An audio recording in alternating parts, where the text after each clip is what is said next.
کو حکایت کیا گیا، نہ سیرت و تاریخ کی کسی کتاب کے اندر اس کو حکایت کیا گیا، لیکن مرزا جرمی نے یہ لفظ اپنی طرف سے بولا نبی پاک صلی اللہ علیہ وسلم کی ذات اقدس کے حوالے سے۔ پھر جب اس کو ڈیفینڈ کر نہیں پا رہا تو کسی جگہ پہ یہ کہتا ہے کہ یہ جو چھوکرا لفظ ہے یہ نیگیٹو ورڈ ہی نہیں ہے، کسی جگہ پہ یہ کہتا ہے کہ میں نے تو یہودیوں کے ریفرنس سے کہا ہے، نقل کفر کفر نہ باشد کے طریق پر کہا۔ بھئی اگر نقل کفر کفر نہ باشد تم مان رہے ہو کہ میں اس کو نقل کر رہا ہوں، یہ یہودیوں کو جملہ تھا، تو یہودیوں نے کہاں کہا ہے؟ قرآن میں یا حدیث میں اس کو رپورٹ کیا گیا؟ نہ قرآن میں نہ حدیث میں اس کو رپورٹ کیا گیا، تو تم نے کیسے کہہ دیا؟ اور پھر عقلاً بھی یہ بات درست نہیں ہے۔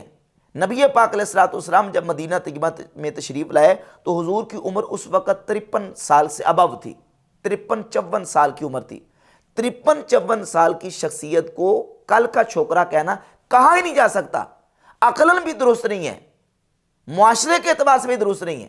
نہ یہودیوں نے کہا، نہ اتنی عمر کی شخصیت کو کوئی کہہ سکتا ہے، نہ کہا جا سکتا ہے۔ یہ جملہ اپنی طرف سے اس نے بنایا اور بنا کے نبی پاک صلی اللہ علیہ وسلم کی ذات اقدس کے بارے میں یہ کہا کہ نعوذ باللہ، انہوں نے تو یعنی یہ بتانا یہ چاہ رہا تھا کہ مجھے یہ کہتے ہیں تو یہ تو نبی علیہ السلام کو بھی کہا گیا کہ یہ کل کا چھوکرا، حالانکہ نبی علیہ السلام کو یہودیوں نے یہ لفظ نہیں کہا۔ پھر اس کو ڈیفینڈ کر نہیں پا رہا، تو کبھی کہتا کہ میں نے نقل کفر کفر نہ باشد کے طریقے پر کہا ہے، کبھی یہ کہا کہ یہ تو نیگیٹو ورڈ ہی نہیں، مجھے کو کہے چھوکرا میں تو اس پر فخر کروں گا، میں تو اپنے گھر جا کے بتاؤں گا کہ دیکھو مجھے چھوکرا کہا۔ تو اس طرح کی متضاد قسم کی باتیں اس نے کی ہیں۔ مرزا جرمی کے پاس اس کا بھی جواب کوئی نہیں ہے۔ پھر اس نے کفریہ اور شرکیہ جملہ بولا اور یہ کہا کہ اللہ تعالیٰ فرماتا ہے، اللہ تعالیٰ کہتا ہے کہ تم 60 سال کی زندگی اپنی مجھے دے دو، میں تمہیں جنت میں منی گارڈ بنا دوں گا۔ ایک خدا جو ساری قدرتوں کا مالک ہے اور وہ اکیلا اور یکتا ہے، بے شک وہ آپ کو یہ آفر دیتا ہے کہ صرف یہ 60 سال کی زندگی مجھے دے دو، تمہیں بھی میں ایک منی خدا بنا دوں گا۔ سبحان اللہ۔ سر وہ آپ کو ایک منی خدا بنانے والا ہے۔ اس حوالے سے کہاں لکھا ہے؟ قرآن کی کس آیت کے اندر موجود ہے؟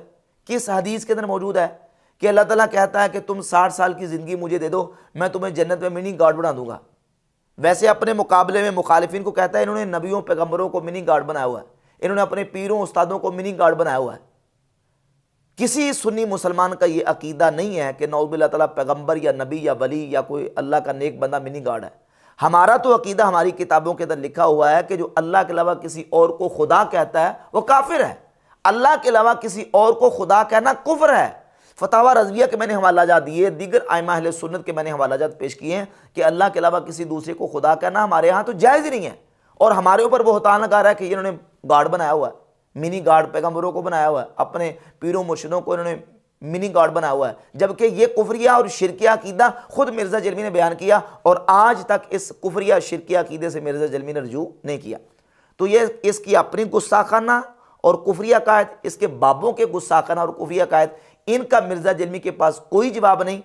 اب چونکہ اس نے اپنا چورن بیچنا ہے تو اس کے لیے پھر وہ ہیلے بہانے کر کے کبھی کوئی بات کرتا ہے کبھی کوئی بات کرتا ہے۔